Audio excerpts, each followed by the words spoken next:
चाहता है। दरबार की ये शुभ इच्छा है कि आप सुखी रहें और आपका परिवार भी सुखी रहे। इस पूरे पृथ्वी पर अपने परिवार से सुंदर कोई बाग नहीं है, इतना सुंदर बगीचा कोई नहीं है जितना सुंदर हम सबका अपना अपना परिवार है। और उस बगीचे में ही तरह तरह के पुष्प खिलते हैं। ध्यान रखना, आप जहां की यात्रा करने जा रहे हो वो रेगिस्तान की यात्रा है, वहां पुष्प खिलते नहीं हैं, खिलाने पड़ते हैं। परिवार में पुष्प खिलते ही हैं जिनकी सुगंध हम रोज महसूस करते हैं। आप अपने घर आते हो, कहीं से भी थके हारे, आपका छोटा सा बच्चा तोतली आवाज में आपको पापा पापा आ दे करके चिपक जाता है, आपकी सारी थकान दूर हो जाती है। ये परिवार है, वहां के पुष्प की सुगंध आपको मिलती ही मिलती है।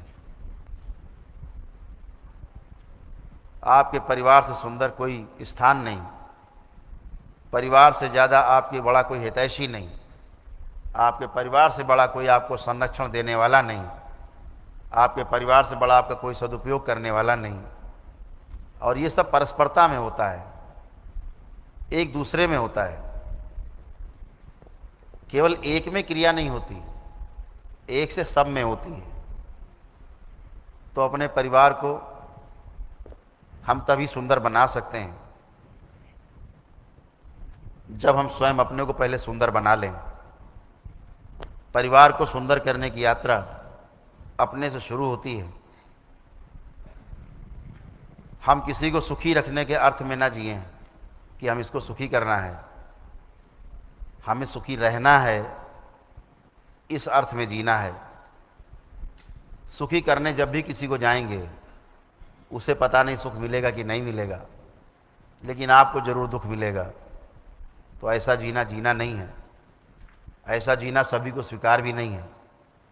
ऐसा जीना सबको स्वीकार होता है कि मैं भी सुखी रहूं, मेरा परिवार भी सुखी रहे, और दोनों ही सुखी रहने के आधार पे तृप्ति बनी रहे, संतुष्टि बनी रहे। और यही संतुष्टि से आनंद की यात्रा आरंभ होती है। हम समाज में जाते हैं, अपने परिवार में हम जब सफल होते हैं जीने में, तो समाज में जा कर के अपनी सफलता के मॉडल को हम प्रचारित करते हैं, आचरण के रूप में जीते हुए दिखाई देते हैं। तो वही परिवार आपका जो मॉडल है वो समाज का मॉडल बन जाता है, क्योंकि पूरा समाज इन्हीं छोटे छोटे परिवारों से मिल के बना है। और यदि आप अपने परिवार में जीने में असफल होते हैं, आप कभी भी समाज का मॉडल नहीं बन सकते। और इसीलिए कोई भी गुरु हो, अगर गृहस्थ से नहीं गुजरा है तो कभी गृहस्थ व्यक्ति को सुख नहीं दे सकता, क्योंकि उसने गृहस्थी को आनंद ही नहीं लिया है, गृहस्थ को पार कर गया है, जंप कर गया, एक स्टेप जंप कर गया, तो क्या बताएगा उसके बारे में। तो आप सब हमेशा ध्यान रखें कि हमारा परिवार ऐसे ही सुखी रहना चाहता है जैसे हम सुखी रहना चाहते हैं। इसलिए परिवार में परस्परता में जी करके इस दरबार में जब आप जुड़ते हैं, आपस में परिवार में एक प्रेम पैदा होता है, कलह खत्म होती है, ईगो समाप्त होता है, डिप्रेशन जाता है, तमाम तरह की गंदगी जाती है। एक अवसर मिलता है आपको नया जीवन जीने का, सुखपूर्वक जीने का, समृद्धि पूर्वक जीने का।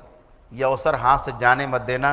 दीक्षा का यही सबसे मूल मंत्र है कि हमें अपने परिवार को और मजबूत करना है अपने को समझ करके। ये सबसे बड़ा मूल मंत्र है कि हमें अपने परिवार के साथ जीना है, परिवार के लिए जीना है, और ऐसा जी करके हम समाज में एक नया मॉडल तय करेंगे, बनाएंगे। आचरण के रूप में हमारे आसपास पड़ोसी देखेंगे, वह भी वैसा ही जीना फिर शुरू करेंगे। यही एक इसका आसान उपाय है, ये तरीका है। कभी ध्यान रखें, आप अपने में जांच के देखते जाएं, जो मैं बोलता हूं ये अपने में आप जांचते जाएं, देखते जाएंगे तो आपको दिखेगा सुनने के बाद। जैसे आपने आज ध्यान से सुना है, अब इसको आप अंदर अपने ले जाएंगे, मनन करेंगे। बाद में मनन में जो कूड़ा करकट होगा वो किनारे कर देंगे आप, जो अच्छा होगा उसे ग्रहण कर लेंगे। जो ग्रहण कर लेंगे वो आपके जीवन में आ जाएगा, जीने में आ जाएगा। और जो जीने में आ जाएगा उसे समाधान बोलते हैं, प्रश्नों का समाधान हो जाएगा। समाधान हो जाए उसे समाधि कहते हैं। ऐसे सभी प्रश्नों के उत्तर मिल जाए उसको समाधि कह दिया गया, जब कोई प्रश्न न बचे। तो बहुत सरल प्रक्रिया है, देखने में जटिल है लेकिन बहुत सरल है, बहुत ही सरल है। तो तमाम चीज़ें आपको मिल जाएंगी कि कैसे जीना है, बहुत बातें होंगी विस्तार में। और तो जितने भी दरबार के भक्त हैं उसमें लाभान्वित होते रहेंगे। और ध्यान के बारे में तमाम चर्चाएं मिलती रहेंगी, जिनको आप सुन करके और उनका भी मनन कर सकते हैं कि क्या सही है क्या गलत। ये अधिकार आपके पास सुरक्षित है ही, ये सभी के पास अधिकार होता है, जांचने का अधिकार सबके पास सुरक्षित है। और जब आप स्वयं में निरीक्षण करते हैं, फिर परीक्षण करते हैं,